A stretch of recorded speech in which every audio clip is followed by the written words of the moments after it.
ভাইয়া আমাকে 1 কেজি শসা দেন। আচ্ছা ঠিক আছে ম্যাডাম, দিতেছি।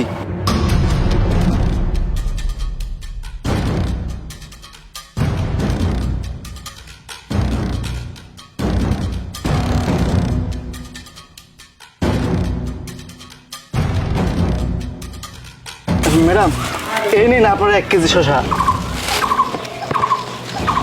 ভাইয়া ওজন দেখে তো মনে হচ্ছে যে এখানে 1 কেজির বেশি শসা আছে। আমি তো আপনার কাছে শুধুমাত্র 1 কেজি শসা চাইছি, আপনি কি ভুলে বেশি দিয়ে ফেলছেন? আরে ম্যাডাম আপনি কি কইতেছেন এটা? আমি 1 কেজি দিছি, দাঁড়িপাল্লাতে মাইপা 1 কেজি দিছি। আর আপনার আর কিছু লাগবো? হ্যাঁ ভাইয়া আমার লাগবে। আপনার কাছে কি বরবটি আছে? যদি থাকে তাহলে আমাকে 1 আঁটি বরবটি দিয়ে দেন। হ্যাঁ হ্যাঁ ম্যাডাম, অবশ্যই ভালো বরবটি আছে, আমি দিচ্ছি দাঁড়ান।